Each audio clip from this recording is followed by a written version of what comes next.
이건 미처 몰랐지? 알고 보면 의외인 흥미진진 탄생 비화. 오늘의 차트, 오리지널만 모았다. 원조는 나야 나.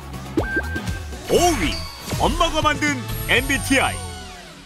MZ세대들이 자신을 표현하는 필수 요소 MBTI. 사람의 성격을 16가지 유형으로 나눈 성격 유형지표인 MBTI는 잠깐만, 너 E지, 너 E. 최근 너 모르는 E지. 사람이 없을 정도로 우리 I야. 선풍적인 인기를 전부 끌고 있는데 E야? 야!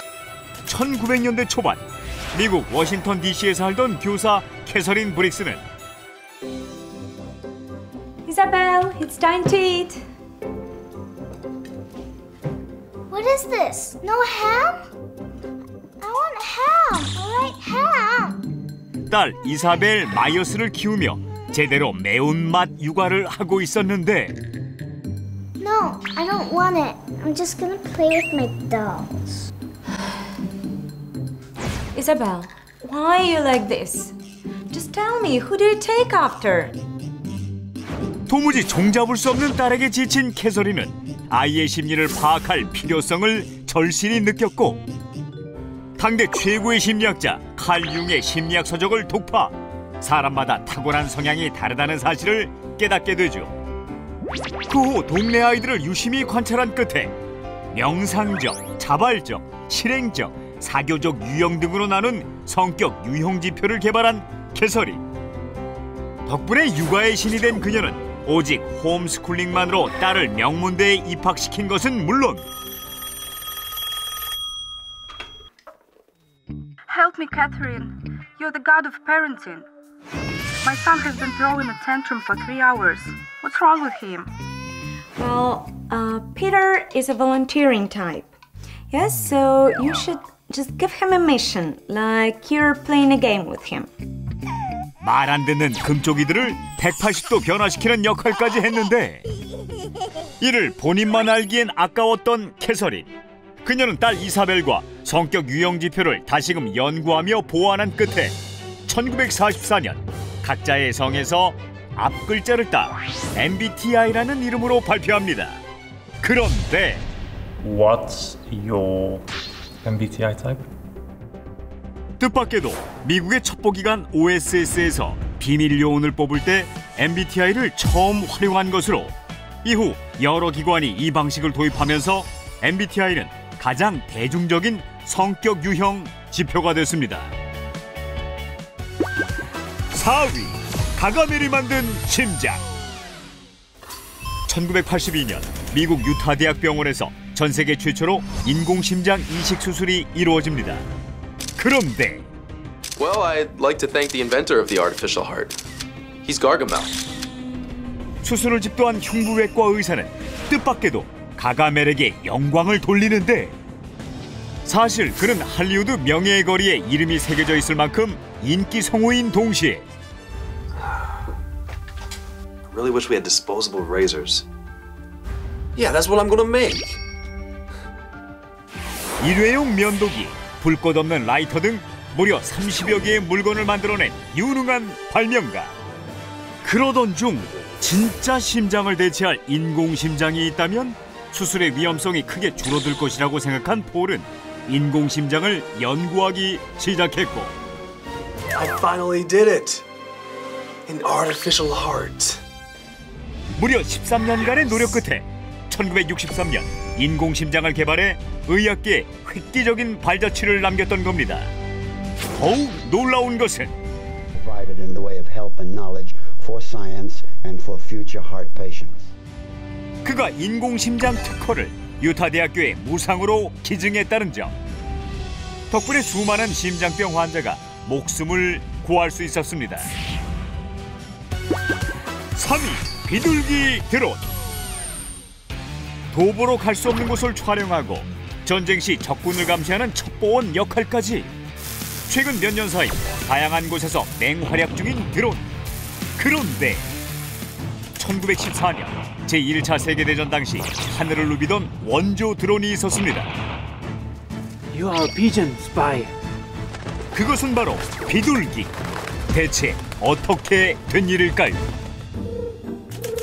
So So, if you tie the prediction and medication to legs like this, it will fly to the customer.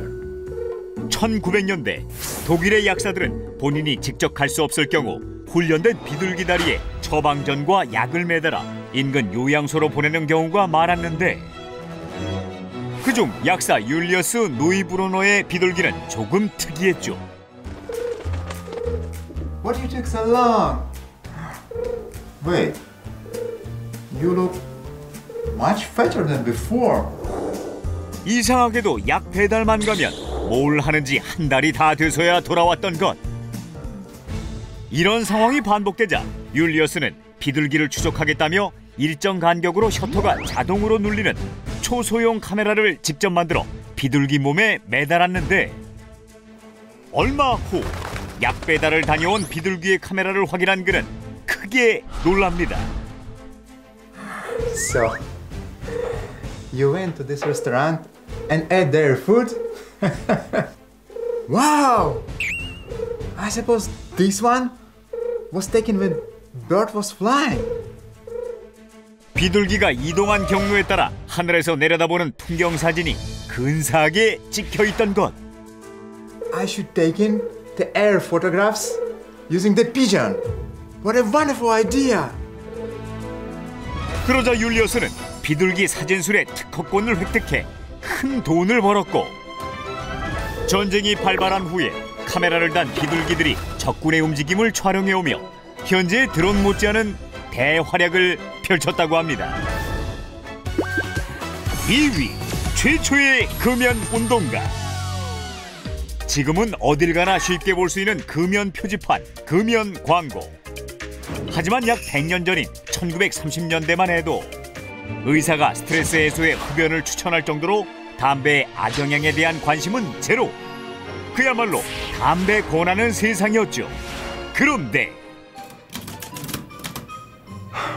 Wow, that was quite intense. Perhaps I need a cigarette break. We have a smoker. I repeat, we have a smoker. 1934년 독일에서 세계 최초로 금연 운동이 시작됩니다.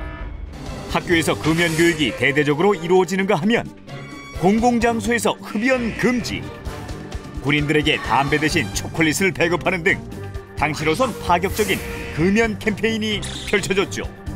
그런데 이 노담 운동의 원조는 Ladies and gentlemen, tobacco is a thing of the devil. Stop smoking at once.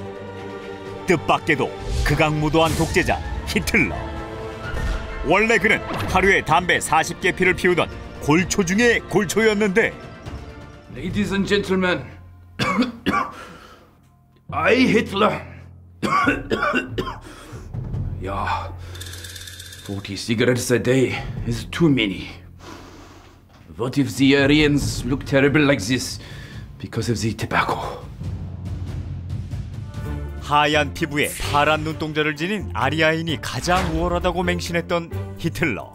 그는 담배가 아리아인의 외모를 망가뜨린다고 생각해 대대적인 금연운동을 펼쳤던 겁니다. 뿐만 아니라 Cajole the doctors at once and find out how terrible tobacco is. 담배의 위험성에 관한 연구회를 설립, 세계 최초로 담배가 폐암을 유발할 수 있다는 사실을 밝히고 간접 흡연이란 개념까지 만들었죠. 국민 건강에 관심 없던 히틀러가 담배의 유해성을 알리고 금연을 주도하게 된 아이러니한 상황. 어이없게도 히틀러는 담배를 끊은 후 마약에 빠져 지냈다고 합니다. 어메이징 차트 오늘의 1위 100년 전 로켓 우편.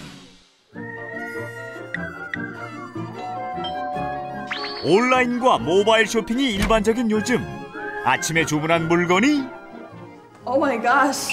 Yeah. It was so fast, just like a rocket. 1930년대 놀랍게도 진짜 로켓을 활용한 배송이 있었습니다. 오스트리아의 공학자 프리드리히 슈미델은 우편물 하나를 주고받는데 몇 개월이나 걸리는 열악한 배송 환경에 큰 불만을 가지고 있었는데 I wish this letter were a rocket. Yeah! Why don't I send it by a real rocket? 엉뚱하게도 로켓 우편을 생각해낸 프리드리히. 그는 약 1.5m 길이의 고체 연료 로켓에 우편물을 넣은 후 원격 조종 장치로 낙하산을 펼쳐 원하는 지역에 착륙이 가능하도록 설정해 놓았는데, 여러분의 시행착오 끝에 5km 떨어진 마을에 수백 통의 편지를 전달하는 데 성공하지만 들인 무력에 비해 이동거리는 매우 짧은 편이었고, 로켓을 발사하는 비용도 너무 비싸 서비스를 중단해야 했습니다. 그러나 프리드리 슈미델의 도전에 깊은 감명을 받은 인도의 스테판 스미스. 우편협회에서 일하던 그는 차량 제조업체의 도움을 받아 로켓을 만든 뒤 20년간 무려 80번이나 로켓 우편을 발사하는 데 성공하죠. 심지어 Hi, how are you? Can I send this by post? I heard we can also send animals, right? 로켓 우편으로 살아있는 닭을 보내기까지. 하지만 1951년 이 사업을 주도하던 스테판 스미스가 갑자기 사망하면서 로켓 우편은 역사 속으로 사라지고 말았다고 합니다.